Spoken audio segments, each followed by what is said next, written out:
আপনি কি মনে করেন অনেক সম্পদ, ক্ষমতা বা অহংকারী জীবনের সবকিছু? এই কাজগুলো ভুলেও করেও করছেন না তো, যা হয়তো আপনার জান্নাত থেকে দূরে সরিয়ে দিচ্ছে? আজকের ভিডিওটি সম্পূর্ণ দেখলে আপনি বুঝতে পারবেন অহংকার মানুষের জীবনে ঠিক কত বড় বিপর্যয় ডেকে আনতে পারে। চলুন আজ এক শিক্ষণীয় গল্প শোনাই। এক দেশে ছিল এক প্রভাবশালী বাদশা। তার অহংকার ছিল আকাশ সমতুল্য। প্রজারা তার অত্যাচারে অতিষ্ঠ ছিল। তিনি মনে করতেন তিনি যা চাইবেন তাই হবে। ক্ষমতার মাহে তিনি ছিলেন অন্ধ। এমনকি রাজ্য ভ্রমণে যাওয়ার সময় তিনি রাজ্যের সেরা পোশাক এবং সেরা ঘোড়াটি বেছে নিতেন শুধুমাত্র নিজের অভিজাত্য দেখানোর জন্য।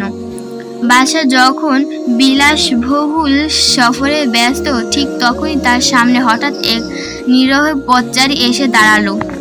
কিন্তু এই অসাধারণ ব্যক্তিটি নির্ভয় বাদশার ঘোড়ার লাগাম টেনে ধরলেন।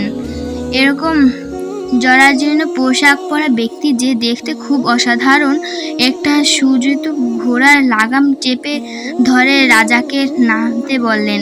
একটু নেমে আসুন, আপনার সাথে আমার খুব জরুরি এবং গোপন কথা আছে। বাদশা নেমে মাথা নিচু করতেই সেই ব্যক্তি তিনি বললেন, আমি সেই মালাকুল মউত যার হাতের ছোঁয়ায় আপনার সমস্ত অহংকার ও দষ্ট মাটিতে মিশে যাবে। সে তার কানে কানে বললেন। বাদশার মুখের হাসি উধাও হয়ে গেল। তিনি কাঁপা কাঁপা গলায় শুধু বললেন, হায় রে আফসোস, আমি তো পরকালের জন্য কিছুই করিনি, আমাকে দয়া করে একটু সুযোগ দিন। কিন্তু মালাকুল মউত বললেন, না। সেই মুহূর্তে অহংকার বাদশা গোড়া কেটে গাছের মতো লুটিয়ে পড়লেন মাটিতে।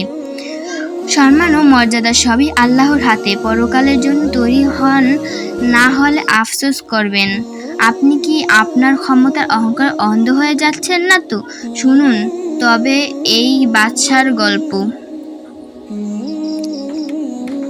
ক্ষমতার অহংকারের মুহূর্তেই কি ধুলোয় মিশে যেতে পারে জানুন তবে অবাক করা ঘটনাটি। যদি এই কাজগুলো আপনার মধ্যেও থাকে তবে জান্নাতের আশা কি করা যায়? ভিডিওটি শেষ পর্যন্ত দেখুন। ভিডিওটি ভালো লাগলে সাবস্ক্রাইব করে আমাদের পাশে থাকবেন। ধন্যবাদ।